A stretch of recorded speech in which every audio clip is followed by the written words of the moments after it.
Hey guys, welcome back to this week's Puller, as Josh would like to say. What are we reading? And that's a really good question. Josh, I'm actually going to have you answer your own question by introducing Batman. Batman Kings of Fear, number 1. It's a 6-issue miniseries by Kelly Jones and Scott Peterson. Kelly Jones used to do a lot of Batman artwork back in like the 90s, and this is kind of like a step back to nostalgic time period with the way that the artwork is done and even with the storytelling. The one thing that you do find out by looking at this, though, is how dated that artwork style is. Granted, I still find it to be mildly entertaining, but it's mostly just for nostalgic purposes. So what did you feel, Jake? Yeah, it was an okay book. It attempted to get a little bit philosophical between the Joker and Batman, and then of course there's someone who works at the asylum talking to Batman how he creates the villains and their dynamic between them and how he kind of perpetuates it and doesn't really stop it. So I like the attempt to get at it, but again, it's only a one of 6 issues, so maybe they'll delve deeper into it. Kelly Jones' artwork, as you said, feels super dated. The exaggerated proportions, the weird muscles that don't actually exist and other things kind of threw me off. I wasn't into the art too much, but this story was serviceable because they did attempt to bring up real topics. How do you feel, Dallas? I agree, both you guys. The real topics was kind of nice. It's nice when you dissect the character and break things down and not just a beat-em-up story. The artwork, again, while it's nostalgic, at times it was really, really good, and there were times where I was like, this is iconic artwork. I think people in the future are going to look back at it and go, this panel looks really good, whereas there's other times where I'm like, this artwork is way out of proportion, and you actually pointed it out, Jake, and now I can't unsee it in certain panels. Yeah. So, a fun little read if you're a Batman fan, go for it. Yeah. Everything as far as artistic side goes, everything with the Joker in it, I dug. I liked the Joker stuff. It was the Batman. It was like the just weird, crude exaggeration of Batman that just really threw me off. That's always been like a Kelly thing, is especially with the cow, the horns go very really ears. long. Yeah. Yeah. As a matter of fact, even with Kelly Jones on Dead Man, that's they started doing, like, Kelly Jones started doing this really decayed, like where you can see the rib cage and almost as if it was Dead Man was a skeleton. Yeah, but for me that works okay with Dead Man. Oh yeah, it works okay with Dead Man. Yeah. exaggerations on characters like that works. On exaggerations on characters that are supposed to be Human, yeah, it doesn't work. Well, with that, with that being said, I want to reveal the rating system. I'm giving this book 2.25 Bobos. Okay, yeah, I'm not too far off from you. I'm 2 out of 5 Bobos. I'm right there with you, Josh. I'm going to go 2.25 Bobos. All right. And we're going to be moving on to Teen Titans number 21 with Glass and Chang on here. So the reason we're doing this one is because we're kind of treating it like an issue 2, because the last issue, issue 20, was the new creative team plus a new roster for the Teen Titans. And I got to say, I'm really digging this book. It's only 2 issues in, but I'm really liking it. The ending of it, if they decide to stick with the way they ended this book, I'm going to say, good job. I applaud you. It's a ballsy move. That's not something that we see enough in comic books, and I would really like to see the ending in here stick. I'm really liking the dynamic between Robin and Kid Flash and Crush and Emmy. I think all these characters add a lot to the book. What I'd also like, too, is that they brought Gizmo back, who's a character that I remember very fondly from the original Teen Titans animated show as the villain in this, but he's not so much the villain, he's more of a plot device to see how our characters interact and their different philosophies on being heroes, and I thought that served the book well. So I really dug this one. I really enjoyed it. It's a lot of fun so far. The first issue I absolutely loved, and this one, honestly, is just under it, I think. But still, it was really fun, like you said, to see the dynamics of the different characters and their different philosophies and standpoints, which they've been hinting at different standpoints since the last issue. Right, and I gotta say too, I like that the teenage dialogue doesn't feel forced. There's something about it that just does feel natural, in my opinion. It feels authentic. So.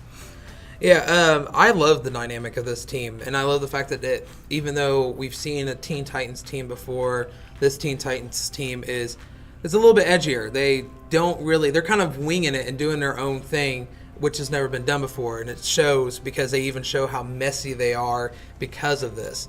I'm really enjoying this, and this was actually my favorite read from DC this week. Really? Yeah, Okay. it was bridging on with our next one that we're going to talk about. Okay. But, this was actually, I'm really enjoying this Teen Titans run. All right, well, I'm going to go ahead and I'm going to give this one 3.25 Bobos out of 5. I thought it was a good read. Definitely something, if you picked up issue 20, this is definitely something you're going to want to continue reading. This is a great follow-up to that. I'm in agreement with you. If you've been following it, keep going. I'm actually go a little higher at 3.5 Bobos.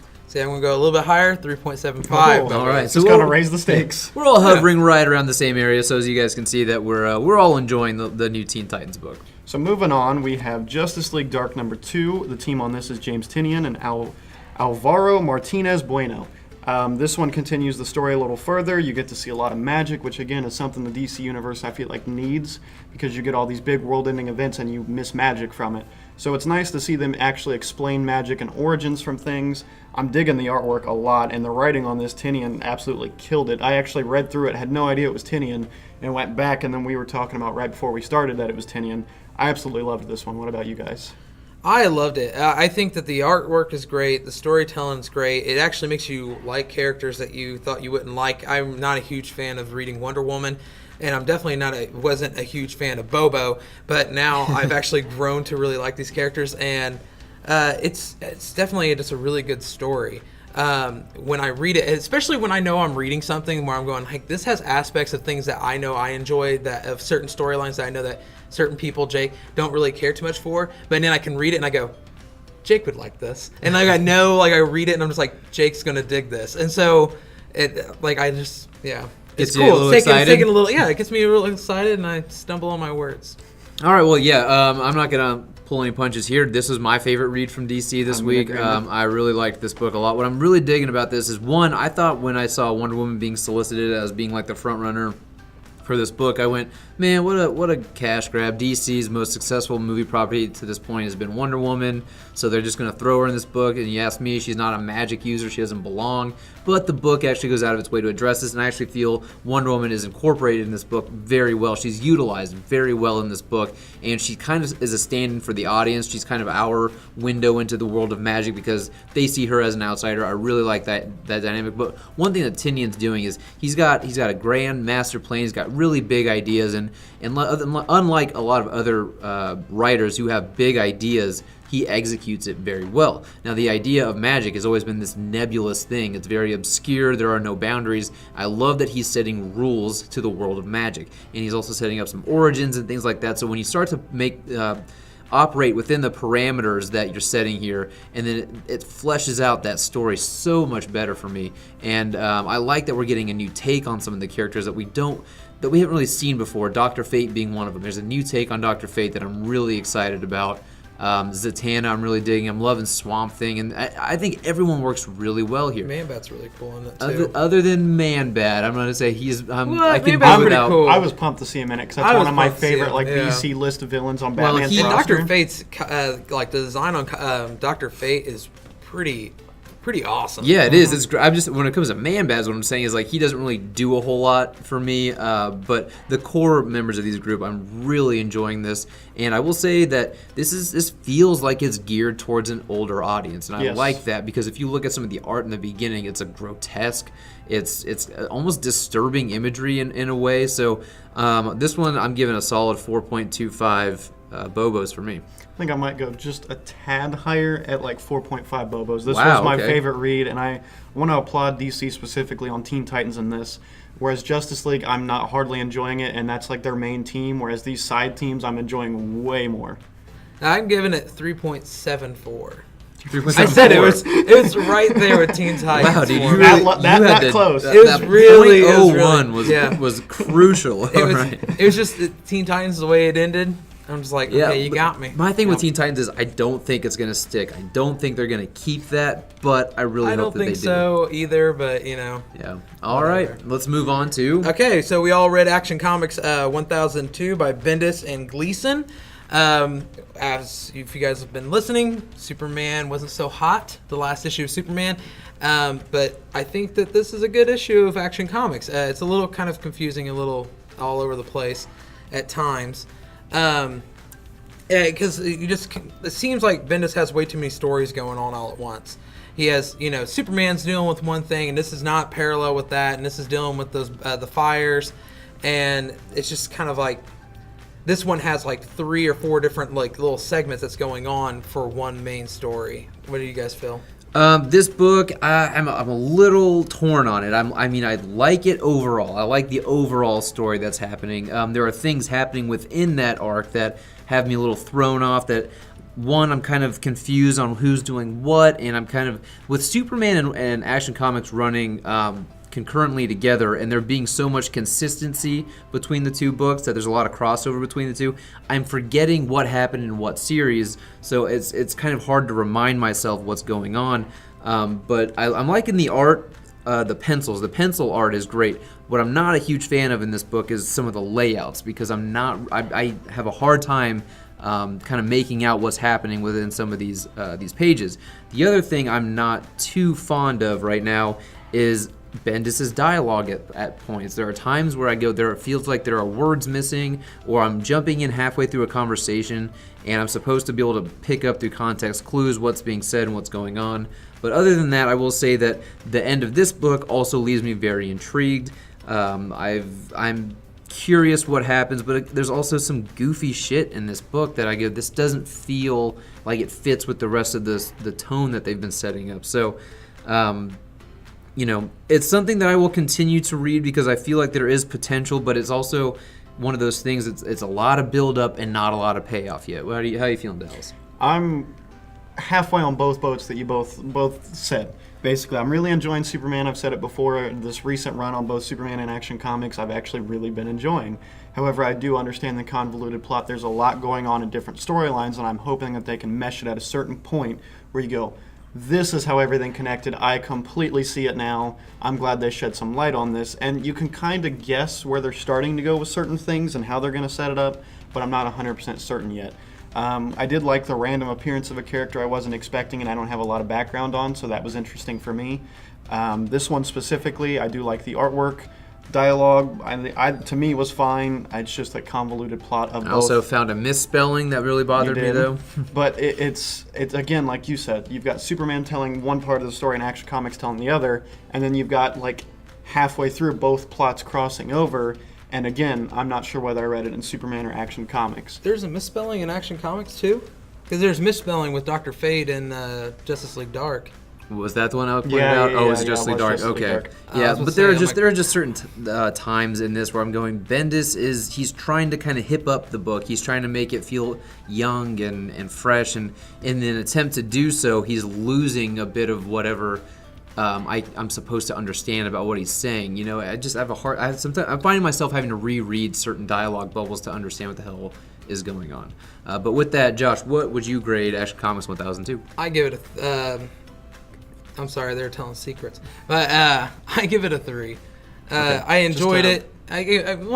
It's because my problem is pretty much the same thing as like what Jake's saying, but it just feels like there's so much going on right now with this and with Superman, and then the last issue was horrible. Yeah, it was not good. And this was kind of a breath of fresh air a little bit, just because it's like, okay, this wasn't bad, but it's kind of like all cluttered together, and I'm not just talking about this issue in general. I'm talking about the whole Bendis Superman idea now.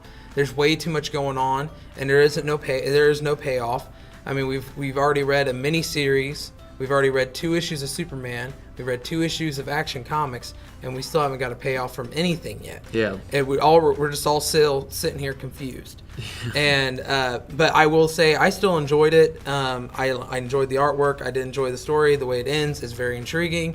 So I will give it a 3 for that. And I will say, I think Bendis is actually doing something a little bit better than Batman stories would be doing right now. When there is an element of detective work being done by Clark in this, which I think sets up some intrigue, which I think is the best part of this book for me. So I'm just going just a hair over 50%, giving it 2.75 Bobos. And with that, guys, your code phrase of the week is reminder to return Bruce's wedding gift.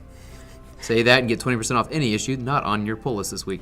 I'm actually right about both your guys' reviews. I'm probably about 2.75. It wasn't the best one yet. There's a lot of questions. The ending is confusing yet intriguing.